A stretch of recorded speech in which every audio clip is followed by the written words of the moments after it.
Hello guys, welcome to another video in my channel. अभी हम जिस मैच के बारे में बात करने वाले हैं वो है आज रात का जो पोर्तुगीज प्रीमियर लीग का मैच होने जा रहा है डेपोर्टिवो दस आवेस और बेलिनेंसेस के बीच में। इसके पहले कि इस मैच की एनालिसिस हम स्टार्ट करें, कल मैंने खुद कवर किया था 2 मैच, लेकिन मैंने वीडियो सिर्फ एक ही मैच की मैं अपलोड कर पाया था।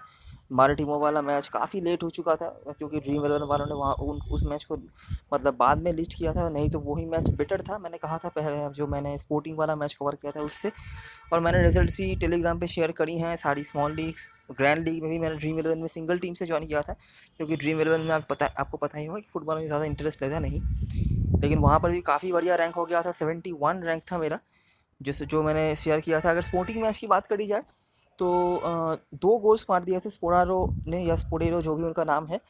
बाकी अकूना का थोड़ा लेस इन्वॉल्वमेंट था पूरे मैच में, तो यही दोनों चीज़ें थोड़ी सी मतलब आउट ऑफ द बुक हो चुकी थी।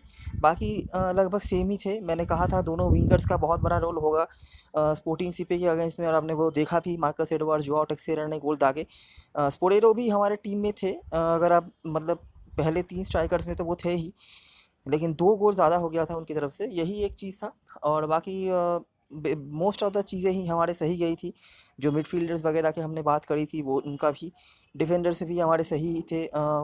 सेबास्टियन कोआटेस और जेरेमी मैथ्यू हमारे फर्स्ट चॉइस तो थे, लेकिन क्योंकि वो काफ़ी हाईली सिलेक्टेड प्लेयर्स थे तो ज़्यादा कुछ इधर उधर क्योंकि हुआ नहीं।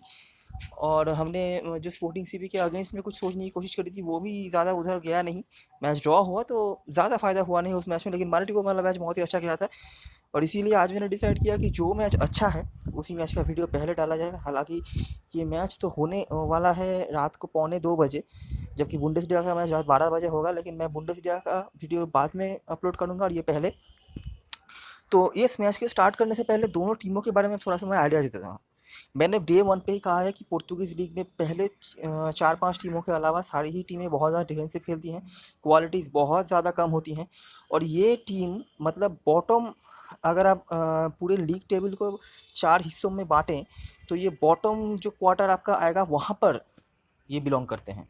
मतलब इनकी हालत बहुत ज़्यादा ख़राब है, ठीक है? हो सकता है मुश्किल से आप 11 प्लेयर ढूँढ पाएँ जिनसे आप टीम बना सकते हैं, और उनके बाहर ऑप्शंस भी काफ़ी कम हो। मतलब जो आपके लिए हो सकता है at the end of the day dream team का पार्ट हो, या फिर अच्छा खेलते हुए आपको दिखाई दे। तो इसीलिए ये मैच बहुत ज़्यादा अच्छा हो सकता है बड़ी लीग के लिए भी, ठीक है? मैं ड्रीम 11 की बात नहीं कर रहा क्योंकि वहाँ पे गोल्स के बहुत ज़्यादा पॉइंट्स मिलते हैं, लेकिन अगर अगर आप इन्वॉल्वमेंट की बात कर रहे हो, अच्छा खेलने की बात करते हो, जहाँ पर आप हाला प्ले देखते हो, तो वहाँ पे आपको ऑफ कोर्स इस मैच में बहुत ज़्यादा फ़ायदा होने वाला है। और ड्रीम 11 पे भी हो सकता है अगर बहुत ज़्यादा गोल नहीं हो, जो कि मेरे एक्सपेक्टेशन बिल्कुल भी नहीं है इस मैच से। तो स्टार्ट करते हैं। आवेस अभी लोएस्ट पॉसिबल पोजीशन पे बिलोंग कर रही है। 18 टीम की टेबल में 18th पोजीशन पर वो है, जबकि बेलिंसेस 14 स्थान पर है। ये मैच आवेस के होम ग्राउंड पे होने जा रहा है, स्टाडियो डे क्लब डेपोर्टिवो दस आवेस, आप देख ही सकते हैं, ठीक है? मिसिंग न्यूज़ की बात करी जाए तो लुई फर्नांडो, रूबन वकेडो जो पिछले मैच में रेड कार्डेड हुए थे आवेस की तरफ से, वो नहीं खेलेंगे। आपको याद होगा जो मैंने स्पोर्टिंग सीपी वाला मैच कवर किया था, वहाँ पर मैंने कहा था कि आवेस की तरफ से पहले 20 मिनट में 2 प्लेयर्स आउट हो चुके थे रेड कार्ड देखने की वजह से, तो यही 2 प्लेयर्स थे वो। बेलिनेंसेस की तरफ से टोमस रिबेरो, फ्रांसिस्को फरेला ये नहीं खेलेंगे, और काउ फरेरा कालीला ये थोड़े से डाउटफुल हैं। आखिरी जो मैच हुआ था ये बेलिनेंसेस के होम ग्राउंड पे हुआ था, तो यहाँ पर 3 गोल हो चुके थे जिनमें से एक था ओन गोल, ठीक है? ये आप देख सकते हैं।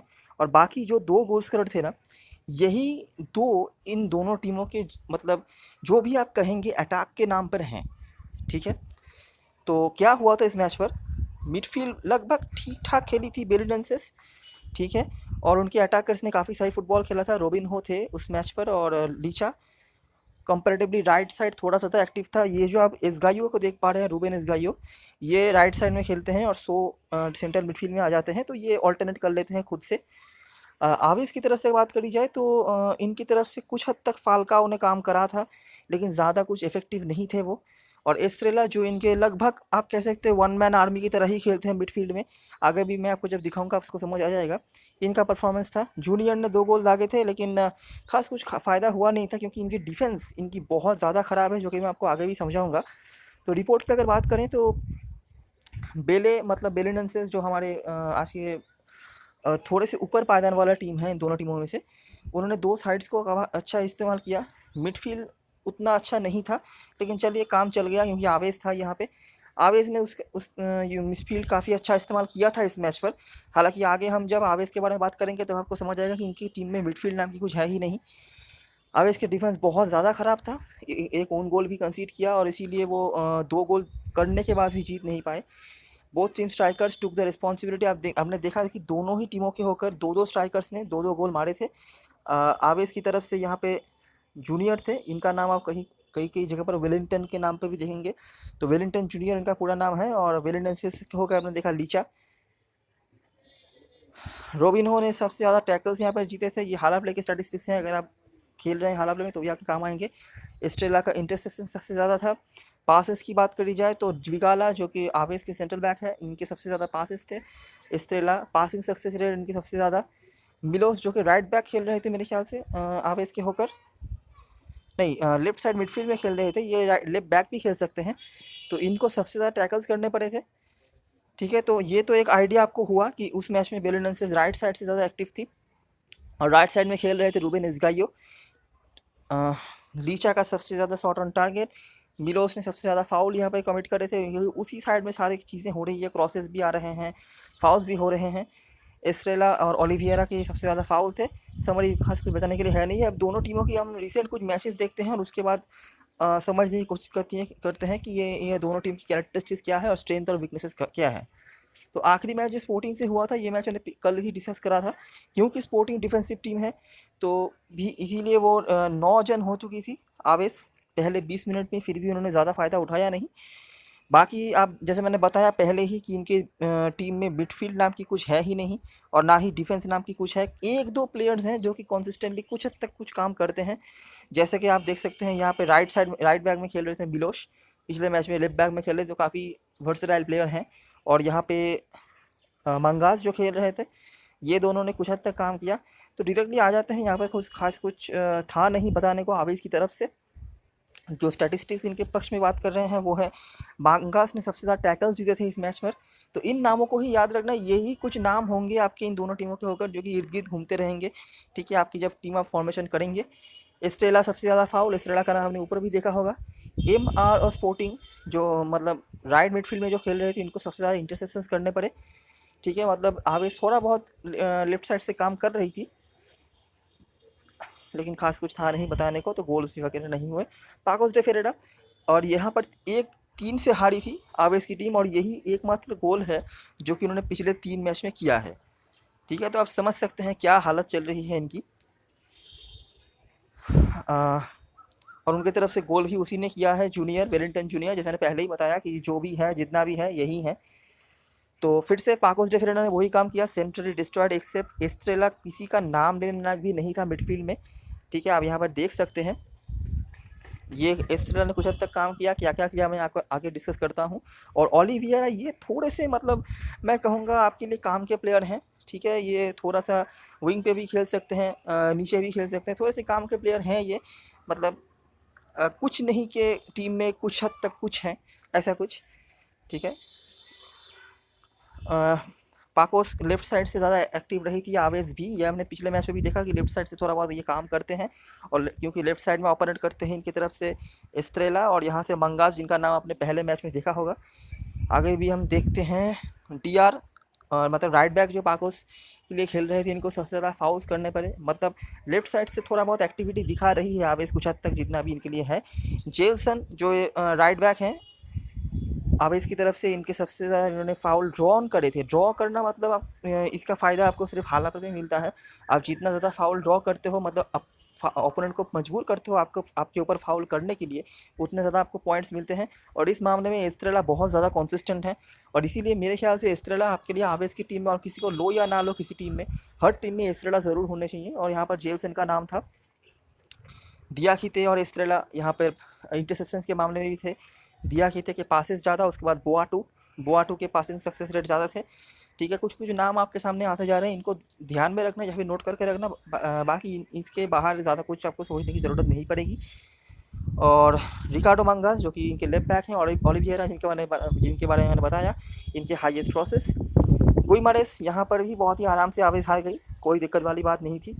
फिर से आप देख सकते हैं कि मिडफील्ड नाम की कुछ चीज़ है नहीं, सेंट्रल होल्डिंग मिडफील्ड बहुत ज़्यादा ख़राब। कुछ हद तक यहाँ पर दंजाकुई जो खेल रहे थे इन्होंने कुछ हद तक काम करा। बाकी मेरे ख्याल से आज के मैच में ये नहीं खेलेंगे तो इनके बारे में ज़्यादा डिस्कस नहीं करते हैं। लेफ्ट बैक मांगास फिर से यहाँ पर सही रहे थे और बुआटू का कुछ हद तक काम था। इन दोनों का आपको लेना पड़ेगा ड्रीम टीम में, चाहे आप आवेश के अगेंस्ट में टीम बनाओ या फॉर्म में टीम बनाओ। क्यों, मैं आगे आपको समझाता हूँ।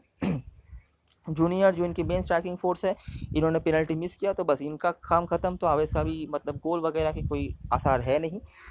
ठीक है, विटोरिया ने बहुत ही आराम से यहाँ पर जीत दिया था, एक शॉट पोस्ट पे भी लगा था, हालांकि इनके गोलकीपर को कुछ सेव्स करने पड़े थे। डिफेंस और holding midfield was exposed again. Junior ने यहाँ पर पेनल्टी मिस किया था, वो उसी के लिए गोलकीपर को मैन ऑफ द मैच चुना गया। वैसे यही एक चीज़ है। विटोरिया ने मैच पर कंट्रोल किया था लेकिन अटैक में उतना तो कुछ खास कर नहीं पाए थे।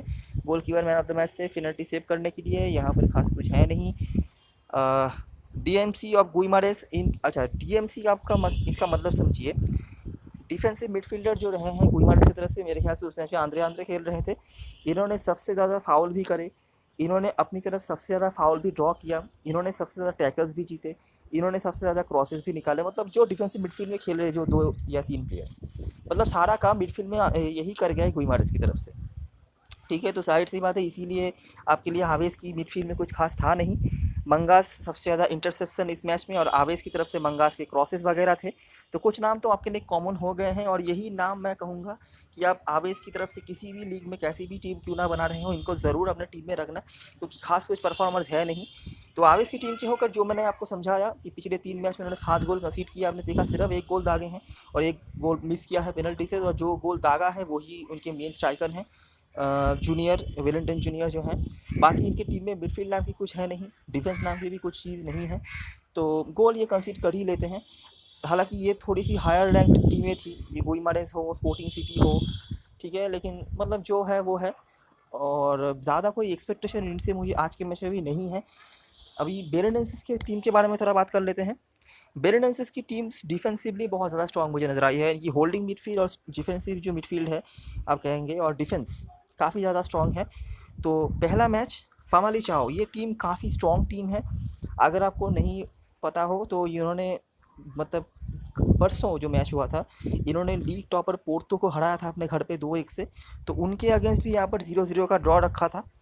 और सिर्फ यही नहीं, ज़्यादा डोमिनेट करने नहीं दिया था फामालिचाओ की टीम को, जो कि मेरे ख्याल से 5th पोजीशन पर रहते हैं। तो जो हैं यहाँ पे एस्गाइयो, ठीक है, राइट मिडफील्ड में काफ़ी अच्छा काम किया था, मिडफील्ड कंट्रोल किया था सैंटोस, और यहाँ पर शॉ, इनका नाम आप देख सकेंगे, ठीक है। लीशा इनके मेन स्ट्राइकर्स हैं, लेकिन इनकी प्रॉब्लम रहती है स्ट्राइकिंग में, मतलब गोल स्कोरर्स की इनकी टीम में काफ़ी कमी है। बाकी इनकी मिडफील्ड काफ़ी अच्छी रही थी, आप देख सकते हैं। डिफेंस में भी काफ़ी, मोरेरा इनके जो गोलकीपर हैं बहुत ज़्यादा सही गोलकीपर हैं।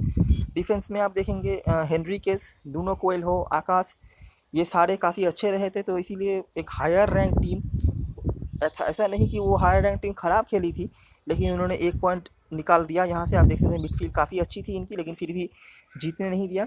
Defensive midfield was good for बेलन, डिस्पाइट फामालिचाओ वाज बेटर टीम, लेकिन उन्होंने जीतने नहीं दिया उनको। फामालिचाओ राइट साइड से ज़्यादा इफेक्टिव थी, आपने देखा इस गायों का नाम। फामालिचाओ के दोनों फुल बैक्स काफ़ी इफेक्टिव थे, लेकिन इक्वल थी बेलेनेसेस के डिफेंस और उनके गोलकीपर शॉ, जो कि बेलेनेसेस के होकर खेलते हैं, इनके सबसे ज़्यादा टैकल्स थे। आंद्रे सैंटोस और लोपेस इनके सबसे ज़्यादा फाउल्स थे, सबसे ज़्यादा फाउल उन्होंने ड्रॉ करे थे मिडफील्ड में, तो मिडफील्ड में काफ़ी काम करा था इन प्लेयर्स ने। इस गायों के सबसे ज़्यादा इंटरसेप्शंस। डीएमसी और Famalicao give highest number of passes, लेकिन फिर भी खास कुछ हुआ नहीं। और बेलेनेसेस के होकर नूनो कोएल्हो, आकाश और एस्गाइयो के पासिंग रेट भी सबसे ज़्यादा, तो आप समझ सकते हैं एस्गाइयो का रोल बहुत ज़्यादा रहता है इस टीम में। बहुत ज़्यादा पेनिट्रेटिव है ये मैं नहीं कहूँगा, लेकिन चलिए कुछ तो है जो आपको आवेश की टीम में भी कहीं नहीं दिखा होगा। और फामालिचाओ के राइट साइड से काफ़ी क्रॉसेस आए थे, लेफ्ट साइड में थोड़े बहुत इश्यूज इस मैच में थे। और बेलेनेसेस के होकर यहाँ पर थे सिल्वेस्टर फरेरा काफ़ी एक्सपीरियंस प्लेयर हैं, पुर्तगाल के नेशनल टीम में भी खेल चुके हैं ये। अच्छा, रियो आवे वाला मैच, ये भी हायर रैंक टीम है, ये अभी अगर आप देखेंगे लीग तो मेरे ख्याल से 7वें नंबर पर है, काफ़ी स्ट्रॉन्ग टीम है, इनको भी जीतने नहीं दिया था, डिस्पाइट दैट कि इनकी जो सेंट्रल और मिडफील्ड थी, सेंट्रल बैक काफ़ी अच्छी फुटबॉल खेल रहा था ये सब प्लेयर्स, लेकिन बेलेंसेस फिर से मिडफील्ड में आप देखिए सैंटोस रॉक स्ट्रॉन्ग, एसगायो अच्छे रहे थे यहाँ से। और उनकी जो डिफेंस है, पेटे, हेनरिकेस, आकाश या फिर जो भी है नूनो कोएल हो, जो भी खेलते हैं ये काफ़ी सही फुटबॉल खेलते हैं। और एक और प्लेयर के बारे में मैं कहना चाहूँगा जिनका शायद उतना ज़्यादा आपको रोल नहीं मिलेगा ड्रीम 11 पर, लेकिन हाला प्ले में मिल सकता है, और वो है यहाँ पे मैटियास। ठीक है, ये मतलब बहुत ज़्यादा इन्वॉल्वमेंट इनका रहता है। ज़्यादा मिनट मिनट के लिए मैंने इनको खेलते हुए नहीं देखा है, हार्डली 30 या 40 मिनट के लिए ही खेलते हैं, लेकिन वहाँ पे भी इनकी इन्वॉल्वमेंट जो होती है ना वो काफ़ी अच्छी होती है। मैं आगे आपको दिखाता हूँ कैसे। और इनके जो गोल कीपर हैं, बहुत सही गोल कीपर है भाई साहब, मोरेरा। ठीक है, दोनों ही मैच में आपने देखा। तो फिर से एक टॉप रैंक टीम को यहाँ पर रोक दिया। 71% बॉल पोजीशन था रियो अवे के पास, लेकिन फिर भी उनको जीतने नहीं दिया। होल्डिंग मिडफील्डर सैंटोस और गोलकीपर बहुत ही अच्छे रहे थे यहाँ पे। अच्छा, टैकल्स की बात करें तो एसगायो यहाँ पर सबसे ज़्यादा टैकल जीते थे। नूनो पीना जो कि मिडफील्ड में मेरे ख्याल से खेल रहे थे, नूनो पीना मतलब यही होंगे नूनेस। ठीक है, इन्होंने सबसे ज़्यादा टैकल जीते थे। अजब गजीब गजीब नाम है इनका सब। अच्छा, मार्को मटियास ने सबसे ज़्यादा फाउल जीते थे। ठीक है, मतलब अपनी तरफ सबसे ज़्यादा फाउल उन्होंने ड्रॉ किया था। और जैसा कि मैंने बताया, आपने देखा भी कि वो बेंच से आए थे। तो यही कुछ चीज़ें हैं, ये एक आपको चीज़ देखने को मिला। आगे भी मैं कुछ चीज़ें दिखाता हूँ।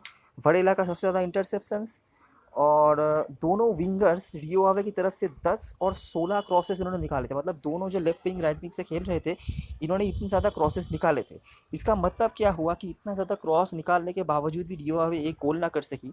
तो आप समझ सकते हैं कि सेंट्रल और मिड डिफेंस में जो खेलते हैं वो कितना स्ट्रॉन्ग थे। टोटल 26 क्रॉसेस यहाँ से आए हैं, और भी शायद ज़्यादा क्रॉसेस आए होंगे। तो लगभग 30 क्रॉसेस आने के बावजूद भी इन्होंने गोल कंसीड नहीं किया। तो इसका मतलब ये है कि डिफेंसिवली वो काफ़ी स्ट्रॉन्ग है। ऑन एयर जो हम कहते हैं, मतलब हेडेड हेडेड क्लियरेंस करने में काफ़ी अच्छे हैं। और उनकी गोल कीपिंग तो आपने देखी थी, मोरेरा का नाम। तो इसीलिए दोनों टीमों की तरफ से डिफेंस में भी बेलेडेंसेस मेरे लिए आगे रहते हैं। वर्सेस मरी टीमों, यहाँ पर उन्होंने जीत हासिल करी थी। और ये पिछले 3 मैच में बेलेडेंसेस की तरफ से भी यही एक मैच था जहाँ पर उन्होंने गोल दागा था। ठीक है, तो इस मैच के पहले हम बात कर लेते हैं, उसके बाद बताता हूँ अब मैं बेलेडेंसेस के बारे में थोड़ा। तो यहाँ पर भी आप देखेंगे मरे टीमों ने सेंट्रल मिडफील्ड में काफ़ी अच्छा काम किया था। ठीक है, लेकिन ये जो दोनों साइड मिडफील्डर्स थे, ये कुछ खास कर नहीं पाए, जिसकी वजह से एसगायो तो रुक गए। लेकिन यहाँ से जो निल्टन खेल रहे थे, इन्होंने काफ़ी अच्छा ऑपरेट किया। और इसके सिवाय सेंट्रल मिडफील्ड सो और सैंटोस काफ़ी अच्छे। डिफेंस में आकाश, पेटे, नूनो कोएल हो, तो जो भी खेलते हैं डिफेंसिव डिफेंस में वो अच्छा ही खेलते हैं। और उनके जो एकमात्र गोल स्कोरर लीचा, जो कि आपने बिल्कुल पहले में जो हेड टू हेड मैच हुआ था वहाँ पर भी देखा था, और यहाँ पर भी आप देख ही सकते हो। माटियास फिर से यहाँ पर बेंच से आए, 6.5 की रेटिंग लेके गए थे। क्या इन्वॉल्वमेंट था उनका मैं आपको दिखाता हूँ आगे। तो मोरेरा गोलकीपर जो है काफ़ी अच्छे थे। डिफेंसिवली मराठी टीमों ने अच्छा खेला, लेकिन वो गोल नहीं कर पाए थे, जो करने नहीं दिया था बेलेडेंसेस के डिफेंस ने। बेलेडेंसेस इस मैच में थोड़ा ज़्यादा लेफ्ट साइड से अटैक कर रही थी, जो कि निल्टन थे, आपने देखा। डीएल और हमारी टीमों ने ज़्यादा फाउल करा, और बेलेडेन की तरफ से नहीं ड्रॉ किया सबसे ज़्यादा फाउल। और बेलेडेंसेस की तरफ से भड़ेला थे यहाँ पे। भड़ेला का भी काफ़ी इन्वॉल्वमेंट रहता है विंग पे। ठीक है, फाउल्स ड्रॉ करना, क्रॉसेस निकालना, इंटरसेप्शन करना, ये सब रहता है। हो सकता है ड्रीम 11 पर फ़ायदा ना भी मिले, लेकिन हाल फिर में आपको मिल जाएगा इनका फ़ायदा। शो, इन्होंने सबसे ज़्यादा फाउल यहाँ पे कमिट करे थे। डीसी और हमारी टीमों। और माटियास, देखिए माटियास के बारे में मैंने कहा बेंच से आए, लेकिन सबसे ज़्यादा इंटरसेप्शन इन्होंने किया। आकाश ने मोस्ट पासेस खेले थे टीम के होकर, तो सेंट्रल डिफेंस में काफ़ी अच्छे। तो माटियास का यहाँ पर इन्वॉल्वमेंट रहता है। ठीक है, हालात में अगर आप खेल रहे हो और अगर आपको ज़्यादा कोई ऑप्शन नहीं दिख रहे हैं, जो कि शायद हो भी सकता है आपके साथ, तो माटियास को आप ट्राई कर सकते हो। अभी बेरेनसिस के बारे में बात करें, कॉम्पेरेटिवली बेटर मिडफील्ड है। कॉम्पेरेटिवली क्या, बहुत अच्छी मिडफील्ड है मैं कहूँगा। बड़े बड़े टीमों को उन्होंने रोका है, तो आगे से ऐसी टीम के लिए तो कोई बात होनी नहीं चाहिए। ठीक है, डिफेंस भी काफ़ी सही है। गोलकीपर बहुत ही अच्छा है, मतलब इन लोअर लेवल टीम्स के लिए तो कम से कम मैं कह ही सकता हूँ, लेकिन गोल स्कोरर्स की कमी है। ठीक है, 3 मैचों में बहुत अच्छा फुटबॉल खेला डिफेंसिवली, लेकिन गोल कहीं नहीं करे। एक ही मैच में गोल करा, और वही सिर्फ एक ही गोल स्कोरर लीचा, और वो भी हमने हेड टू हेड में भी देखा था। तो यही एक कहानी है दोनों टीमों की तरफ से। एक चीज़ जो कॉमन है कि गोल स्कोरर्स की कमी दोनों ही टीमों में है।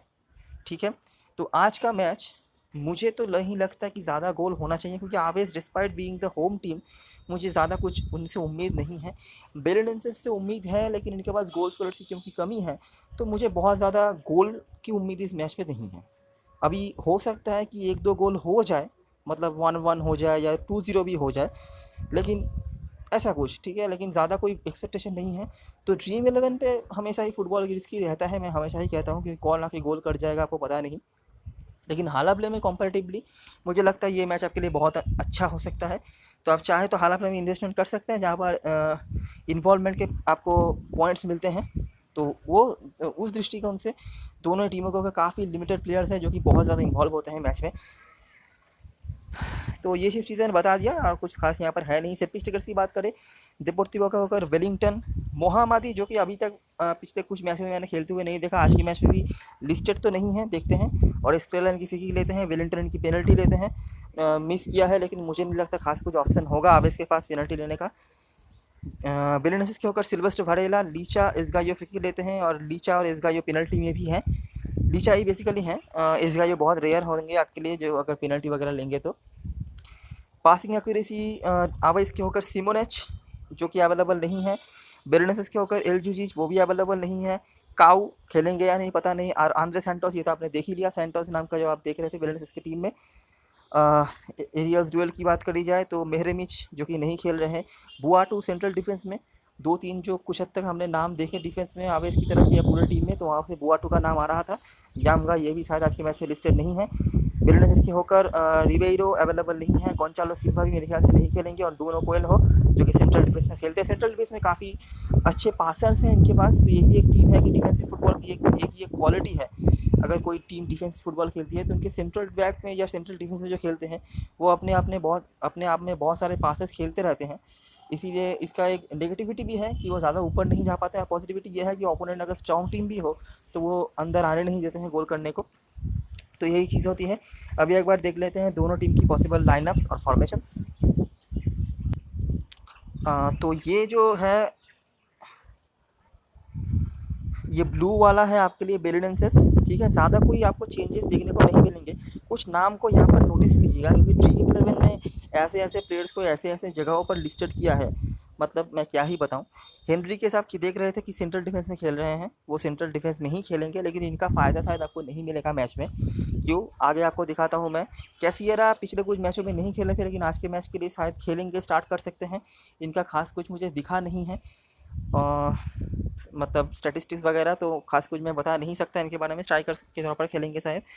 आवेश की टीम के होकर वेलिंगटन इनके मेन स्ट्राइकर हैं, यही आज स्टार्ट करेंगे। और ओलिविएरा थोड़ा बहुत इन्वॉल्वमेंट इनका रहता है, यहाँ से ओलिविएरा, यहाँ से एस्ट्रेला, यहाँ से बंगास, मिलोस, बोआटू, यही आपके लिए कुछ प्लेयर्स हैं जिनको आप ट्राई कर सकते हो इधर उधर करके। और शायद यामगा का भी, क्योंकि वहाँ पर एरियल डुएल पे आपने देखा है इनका नाम, ठीक है। तो यही दोनों टीमों की लाइनअप हो सकती है जो कि मुझे समझ में आ रहा है जो जो प्लेयर्स अवेलेबल हैं उनसे। अभी एक बार देख लेते हैं ड्रीम 11 और हालाबले की टीम्स। तो कुछ प्लेयर्स यहाँ पे बहुत ही गलत प्लेस करा है ड्रीम 11 ने, मैं आपको दिखाता हूँ क्यों। एल कार्लोस जो है ये लीचा है, अगर आपको कन्फ्यूज़न हो रहा हो। ये जो है एम काफू मना जो है ये है आपके लिए शो, ठीक है। बाकी तो सभी के नाम यहाँ पे सही हैं। ये सिल्वेस्टर वेरेला को मैंने लिया हुआ है। अगर आप चाहें तो यहाँ पर कैसियरा स्टार्ट तो करेंगे लेकिन मुझे इनके बारे में खास कुछ पता नहीं है, ठीक है। और खास कुछ स्टैटिस्टिक्स नहीं है इनके बारे में। तो सबसे बड़ा जो ब्लंडर किया है ड्रीम 11 ने वो है हेनरी के इसको दे दिया है मिडफील्ड पे, ठीक है। और सिर्फ यही नहीं, ये जो फेटे हैं इनको भी दे दिया है मिडफील्ड में। ये दोनों सेंट्रल मिडफील्ड डिफेंडर्स हैं और इन दोनों में से कोई एक खेलेगा, ठीक है। अगर ये दोनों में से कोई भी डिफेंस में लिस्टेड होता तो मैं शायद 3 डिफेंडर्स ले सकता था यहाँ से, लेकिन क्योंकि मेन डिफेंडर को ही यहाँ पे मिडफील्ड में लिस्ट कर दिया गया है तो मैं कुछ खास कर नहीं पाया यहाँ पर, ठीक है। इसीलिए मुझे यहाँ पर बुआटू को लेना पड़ा। वंगास तो फिर भी चलो सही है, लेकिन बुआटू को मुझे इसीलिए लेना पड़ा। तो यही एक प्रॉब्लम हो चुकी है कि अगर आज बेलेडेंस से स्क्रीन शीट भी रखती है ना तो भी डिफेंस से आपके पास खास कोई होगा नहीं जिनको आप रख सकते हो, ठीक है। गोलकीपर में अनडाउटेडली मोरेरा अच्छा ऑप्शन है अगर आप किसी और ऑप्शन को ट्राई कर पाते हो तो, लेकिन मुझे नहीं लगता क्योंकि आपको सैंटस को भी लेना है, शो को भी लेना है, एसगायो को भी लेना है, तो उसके बाद मुश्किल है यहाँ पे। लेकिन ये प्रॉब्लम हाला प्ले में नहीं होगी। तो हाला प्ले में आप देख सकते हैं यहाँ पर डैनी हेनरिकेस यहाँ पर डिफेंस में लिस्टेड हैं और यहाँ पर जो थिबंग फेटे खेल रहे हैं ये भी डिफेंस में लिस्टेड हैं, तो इनको लेने में कोई दिक्कत नहीं होगा यहाँ पे। मैंने यहाँ पर तो वैसे मंगास और बुआटू को लिया है, लेकिन अगर आप सोच रहे हैं कि क्लीन शीट रखेगी बेलेडन से मुझे और डिफेंडर्स लेने हैं, तो यहाँ पर आप वरेला या शो में से किसी को ड्रॉप करके यहाँ पर आपके पास रूबेन ओलिविएरा का ऑप्शन होगा आवेस की तरफ से, जिनका काफ़ी इन्वॉल्वमेंट आपने देखा है, आप इनको ले सकते हैं। और उसके बाद एक और डिफेंडर ऐड कर सकते हैं, जो आपके पास ब्रूनो कोएल हो शायद होंगे जो खेलेंगे आज के मैच में। उसके बाद अगर टीम क्लीन शीट रहती है बेनिफिट्स की, तो आपको ज़्यादा फ़ायदा हो जाएगा। लेकिन क्योंकि आवेस की तरफ से ज़्यादा इन्वॉल्वमेंट रखने वाले प्लेयर्स होंगे नहीं, तो इसीलिए मैंने ऐसा बनाया है। हो सकता है आखिरी टाइम पर चेंज कर दूँ। ठीक है, तो यही चीज़ है। बहुत ज़्यादा एक्सपेक्टेशन, मतलब स्कोर लाइन में एक्सपेक्टेशन मत रखिए, लेकिन ये मैच आपके लिए बहुत कुछ ला सकता है अगर आप थोड़ा बहुत पेशेंस होकर ये टीम बनाए। ड्रीम इलेवन में भी काफ़ी अच्छा हो सकता है, अनलेस कि एक दो मतलब अनएक्सपेक्टेड गोल स्कोरर्स हो जाए, क्योंकि वहाँ पे गोल के क्योंकि काफ़ी पॉइंट मिलते हैं इसीलिए। तो ये रही मेरी सारी एनालिसिस और ऑब्जर्वेशन। अगर आपको अच्छा लगा हो तो एक लाइक कर देना। इतनी मुश्किल से नाम ढूंढा है, आपको तो नाम भी नहीं मिलेगा ड्रीम इलेवन पर। अगर आप डीचा, सिमेडो, नील्टन, ये सब नाम ढूंढने जाओगे तो इसके लिए कम से कम लाइक कर देना और सब्सक्राइब करना, चैनल को शेयर करना दूसरों के साथ। बाकी डिस्क्रिप्शन में टेलीग्राम चैनल का लिंक होगा, आप चाहो तो वहाँ से ज्वाइन कर सकते हो। वहाँ पे लास्ट मोमेंट अपडेट्स और सारी चीज़ें वहाँ पर शेयर होती हैं, तो ज्वाइन ज़रूर कर लेना। तब तक के लिए best of luck for this match and good bye for now.